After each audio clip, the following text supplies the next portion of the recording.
Hello students, ಈ ವಿಡಿಯೋದಲ್ಲಿ KCET ವಿದ್ಯಾರ್ಥಿಗಳಿಗೆ ಕೆಲವು ಇಂಪಾರ್ಟೆಂಟ್ ಇನ್ಫಾರ್ಮೇಷನ್ಸನ್ನು ಈ ವಿಡಿಯೋದಲ್ಲಿ ನಾವು ತಿಳ್ಕೊತಾ ಹೋಗೋಣ.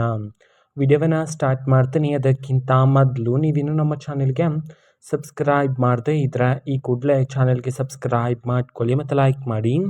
ಸೊ ಈಗ ನಾವು ಇನ್ಫಾರ್ಮೇಷನನ್ನು ತಿಳ್ಕೊತಾ ಹೋಗೋಣ.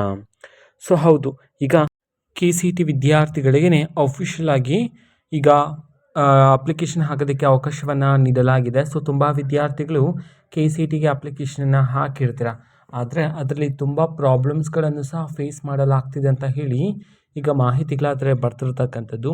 ಅಂತಂದರೆ ಈಗ ನೀವು ಅಪ್ಲಿಕೇಶನ್ ಹಾಕಿದ್ರಾ, ಫೀಸನ್ನು ಪೇ ಮಾಡಿದ್ರಾ, ಅದರಲ್ಲಿ ಫೀಸ್ ಪೇ ಮಾಡಲಾಗಿದೆ ಅಂತ ಹೇಳಿ ಡಿಸ್ಪ್ಲೇನೇ ಆಗ್ತಿಲ್ಲ. ಇಟ್ ಮೀನ್ಸ್ ಅಲ್ಲಿ ಬ್ಲ್ಯಾಂಕ್ ಆಗಿಯೇ ಕಾಣಿಸ್ತಿದೆ.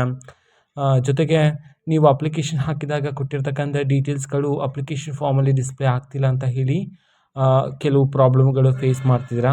ಸೊ ಇದಕ್ಕೆಲ್ಲ ಸಂಬಂಧಪಟ್ಟಂತೆ ಕೆಲವು ಸರ್ವರ್ ಇಶ್ಯೂಸಿಂದ ಈ ರೀತಿ ಆಗ್ತಿರುತ್ತೆ. ಸೊ ವಿದ್ಯಾರ್ಥಿಗಳು ಏನು ಮಾಡಬೇಕಾಗಿರುತ್ತೆ ಅಂತಂದರೆ, ಈಗ ನೀವು ಅಪ್ಲಿಕೇಶನ್ ಹಾಕಿದ್ದೀರಾ, ಸರಿ ಬಿಟ್ಬಿಡಿ. ಅಥವಾ ಫೀಸನ್ನು ಪೇ ಮಾಡಿಲ್ಲ ಅಂತಂದರೆ ಫೀಸ್ ಪೇ ಮಾಡಿ. ಅದು ಅಲ್ಲಿ ತೋರಿಸಿಲ್ಲ ಅಂತಂದ್ರೂ ನೀವು ಒಂದ್ಸರಿ ಪೇ ಮಾಡಿ, 2 ಟೈಮ್ಸ್ 3 ಟೈಮ್ಸ್ ಎಲ್ಲ ಪೇ ಮಾಡೋದಕ್ಕೆ ಹೋಗಬೇಡಿ. ಸೊ 1 ಟೈಮ್ ಪೇಮೆಂಟ್ ಮಾಡಿದ ನಂತರ ಸೊ ವೆಯ್ಟ್ ಮಾಡ್ತೀರಿ. ಆ್ಯಂಡ್ ಸರ್ವರ್ ಪ್ರಾಬ್ಲಮ್ ಯಾವಾಗ ಕಡಿಮೆ ಇರುತ್ತಲ್ವ, ಸೊ ಆವಾಗ ಮೀನ್ಸ್ ನೈಟ್ ಟೈಮ್ ಇರುತ್ತಲ್ಲ, ಸೊ ಆವಾಗ ಒಂದ್ಸರಿ ಚೆಕ್ ಮಾಡಿ. ಸೊ ಅದು ಕರೆಕ್ಟ್ ಆಗೇ ಆಗುತ್ತೆ. ಇವಾಗ ತುಂಬ ಜನ ವಿದ್ಯಾರ್ಥಿಗಳು ಟ್ರೈ ಮಾಡೋದ್ರಿಂದ ಆ ರೀತಿಯಲ್ಲಿ ಡಿಸ್ಪ್ಲೇ ಆಗ್ತಿರುತ್ತೆ ಅಷ್ಟೇ. ಓಕೆನಾ? ಸೊ ಇದು ಇವತ್ತಿನ ಒಂದು ವಿಡಿಯೋ. ಸೊ ಇದೇ ರೀತಿ ಟೆಲಿಗ್ರಾಮ್, ಇನ್ಸ್ಟಾಗ್ರಾಮ್ ಮತ್ತು ಫೇಸ್ಬುಕ್ಕಲ್ಲೂ ಸಹ ಈಗ ವಿಡಿಯೋಸ್ಗಳನ್ನು ಅಪ್ಲೋಡ್ ಮಾಡ್ತಿದ್ದೀವಿ. ಲಿಂಕ್ಸ್ಗಳನ್ನು ಡಿಸ್ಕ್ರಿಪ್ಷನ್ ಬಾಕ್ಸಲ್ಲಿ ಕೊಟ್ಟಿರ್ತೇನೆ, ಕ್ಲಿಕ್ ಮಾಡಿಬಿಟ್ಟು ಫಾಲೋ ಮಾಡಿ.